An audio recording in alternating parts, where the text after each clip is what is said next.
हरे Krishna dear devotees. जैसे कि आप जानते हैं, हम लोगों ने इस्कॉन रोहिणी टेम्पल ओपनिंग की डेट आपके साथ शेयर की थी और बताया था कि ये मंदिर अब खुलने वाला है। लेकिन कुछ ऐसी जो है इन्फॉर्मेशंस आई जिसकी वजह से हमें लगा कि डेट को ऊपर नीचे करना चाहिए। हमारी टीम कंस्ट्रक्शन की तैयार है, टेम्पल ऑलमोस्ट तैयार है, फाइनल टचेस चल रहे हैं, फिर देर किस चीज़ की।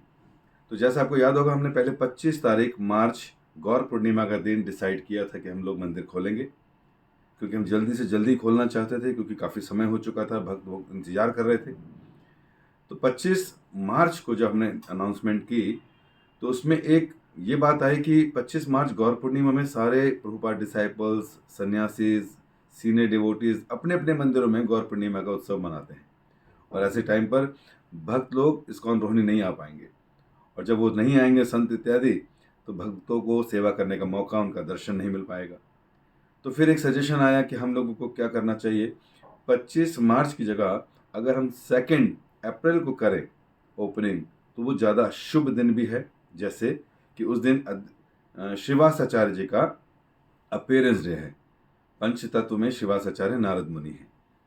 तो देखा कि हाँ, ये दिन अच्छा है।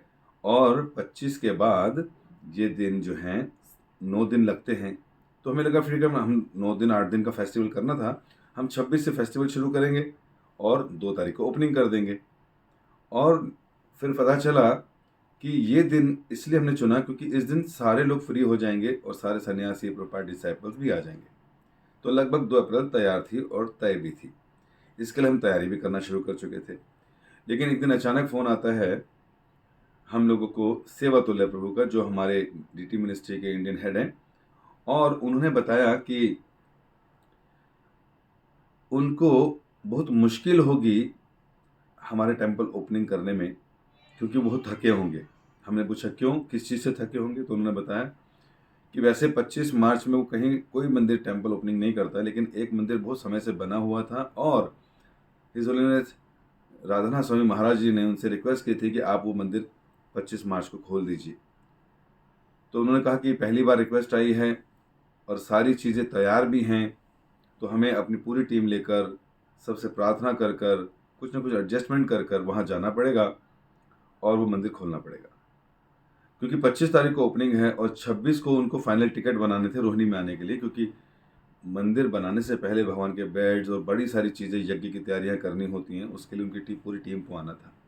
तो उनको वहाँ भी 10 दिन काम करना था और यहाँ ओपनिंग के अगले दिन से ही यहाँ आना था और फिर यहाँ भी शुरू करना था। उनके लिए बहुत हैक्टिक हो जाता। तो उन्होंने रिक्वेस्ट किया कि ये चेंज हो सकती है डेट। लेकिन हम लोग तो दिल से बहुत ज़्यादा भरे हुए थे कि मंदिर खोलना है, खोलना है। पहले ही 25 से 2 कर दिया, अब कैसे करें। उन्होंने कहा कोई और दिन चुन लीजिए। हमने कहा हो नहीं सकता, बहुत मुश्किल है, आप किसी भी तरह एडजस्ट कीजिए। आपको थोड़ा सा हेक्टिक लगेगा, लेकिन आप ओपनिंग कीजिए उसी दिन। फिर मैं आईबीएससी मीटिंग के लिए इस्कॉन भारत एडवाइजरी बोर्ड जो है, कमेटी जो है, उसके लिए अहमदाबाद गया था। और अहमदाबाद में क्या हुआ कि वहाँ पर जब मैं कुछ सीनियर डिसाइपल्स जो थे प्रभुपाद जी के, कई सन्यासी थे, तो मैं जब उनसे बात कर रहा था और मैंने बताया कि हमारी अब डेट लगभग पूरी तरह से 2 अप्रैल हो चुकी है, तो अपना कैलेंडर मार्क कर लीजिए। सेव द डेट के पोस्टर भी हमने प्रयास किया और कई जगह स्प्रेड भी हुए। तो जब मैं भानु स्वामी महाराज के पास पहुंचा, जो कि बहुत स्कॉलरली एडवांस हैं और इस्कॉन की काफ़ी ज्योतिष और ये सारी चीज़ें भी जानते हैं, बुक्स भी लिखते हैं, तो जब मैं उनके पास गया, क्योंकि महाराज भी उनसे ही कंसल्ट करते हैं जब किसी टेम्पल की ओपनिंग करनी हो, तो जब मैं उनके पास गया उनको आमंत्रित करने के लिए कि आप प्लीज़ डेट सेव कर लीजिए, तो महाराज ने कहा कि 2 अप्रैल के दिन कौन सा जो है नक्षत्र है, कौन सा मुहूर्त है। तो मैंने उसी टाइम कैलेंडर देखा और उनको बताया। तो महाराज ने कहा जो ये मुहूर्त है, ये मुहूर्त बहुत ज़्यादा शुभ नहीं है, तो जनरली टेम्पल ओपन हम इसमें नहीं करते। तो मैंने 2 तर्क दिए। मैं कहा, एक कि महाराज, एक तो उस दिन अपीयरेंस डे है श्रीवासाचार्य जी का, तो एक वैष्णव आ रहे हैं तो इस दिन होना चाहिए। और दूसरा ये भी है कि प्रभुपाद जी ने भी कई बारी बहुत ज़्यादा कंसिडर नहीं किया इस तरह के मुहूर्त इत्यादि को, और प्रभुपाद ने कृष्ण मंदिर खोले हर जगह। तो महाराज ने कहा ठीक है, तो बट मैं नहीं आ पाऊँगा क्योंकि मेरे को ऑस्ट्रेलिया का प्लान है मेरा। फिर भी मैंने रिक्वेस्ट किया कि अगर आप हों तो ज़रूर आइएगा। इस बीच जब मैं वापस दिल्ली आया तो अब दिमाग में 2 चीज़ें चल रही थी। एक, सेवा तुल्य प्रभु जी का हेक्टिक शेड्यूल, और दूसरा, भानु महाराज जी के द्वारा बोला गया कि ये मुहूर्त बहुत शुभ नहीं है। फिर हमने हिज ऑनर गोपाल कृष्ण गोस्वामी महाराज को फिर से अप्रोच किया कि कम से कम मेरे को उनको बता देना चाहिए कि ऐसी 2 चीज़ें आ रही हैं।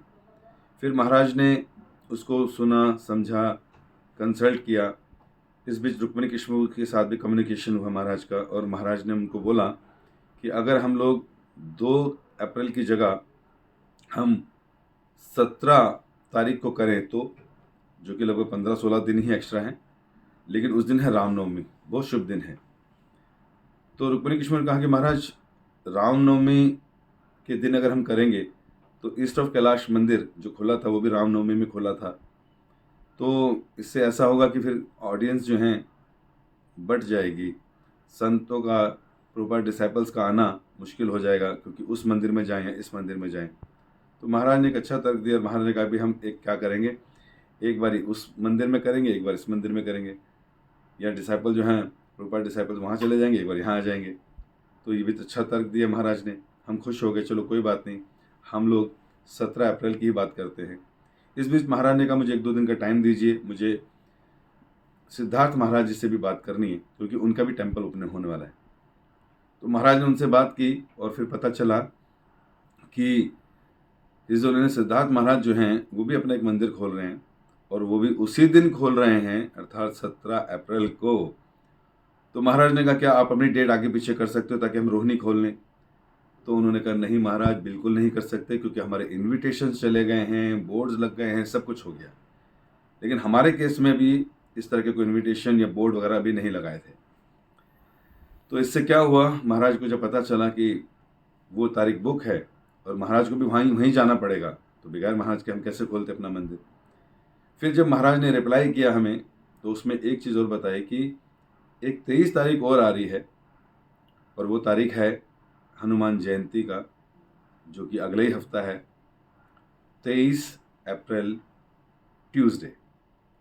तो गुरु महाराज को था कि इस समय पूरे भारत में राम की जो है लहर चल रही है, और रामनवमी जैसा दिन बहुत शुभ रहेगा, लेकिन उस दिन दूसरा मंदिर खुल रहा है। तो हनुमान जी भी राम की ही टीम में है, तो अगर हम लोग हनुमान जयंती में खोलें तो भी लोग जो हैं, भक्त लोग बहुत उत्साहित रहेंगे।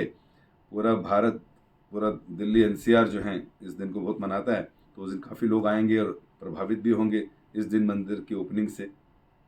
तो फिर हमने क्या किया कि हमने अपने ग्रुप में फिर से डिस्कशन शुरू किया, और फाइनली सब लोगों ने यूनानिमसली कहा कि ठीक है, अगर हम लोग अब 2 तारीख अप्रैल को छोड़कर हम उस तारीख मतलब 23 तारीख को भी कर सकते हैं, क्योंकि हम लोग महाराज के कहने पर, जब महाराज ने हमें मैसेज किया था तो महाराज ने कहा था कि आप देख लीजिए, मैं 2 तारीख भी कर सकता हूँ, नहीं तो 23 भी एक ऑप्शन था। तो जैसे महाराज ने कहा 23 तारीख भी एक ऑप्शन है हनुमान जयंती का, तो भक्तों ने फिर से चर्चा करना शुरू करी और कहा ठीक है, महाराज से पूछ लेते हैं कि अगर 23 को ही कर लें तो कोई दिक्कत नहीं है। इससे कंस्ट्रक्शन टीम को भी जो थोड़ा फाइनल टच देने 20 दिन एक्स्ट्रा मिल जाएंगे, प्लस सेवा तुल्य प्रभु को जो समय चाहिए, उनकी टीम को समय चाहिए, तो उनको भी मिल जाएगा टाइम। और जो भानु महाराज जी कह रहे थे कि मुहूर्त शुभ होना चाहिए, तो 23 तारीख बहुत शुभ मुहूर्त है, उस दिन काफ़ी वैष्णव फेस्टिवल्स भी हैं। तो फाइनली अभी मुझे मैसेज प्राप्त हुआ कि 23 तारीख ट्यूसडे का दिन 2024 अप्रैल में हम इस्कॉन रोहिणी मंदिर की ओपनिंग करने जा रहे हैं। ये सारा वृत्तांत मुझे आपको इसलिए सुनाना पड़ा ताकि आप लोगों को भी पता चल जाए कि जो डेट्स में अप एंड डाउन आया है उसके पीछे क्या कारण था। आप सबका बहुत बहुत धन्यवाद। आप 11.5 साल से जो है इंतज़ार कर रहे थे भगवान के आने का, और अब भगवान आ रहे हैं। शाम आएंगे आएंगे, शाम आएंगे, राम आएंगे आएंगे, राम निश्चित रूप से आएंगे। महाप्रभु आएंगे और पार्षदों के साथ अवतरित हो रहे हैं। तो सब तैयार हो जाइए भगवान की सेवा के लिए। धन्यवाद। हरे कृष्णा।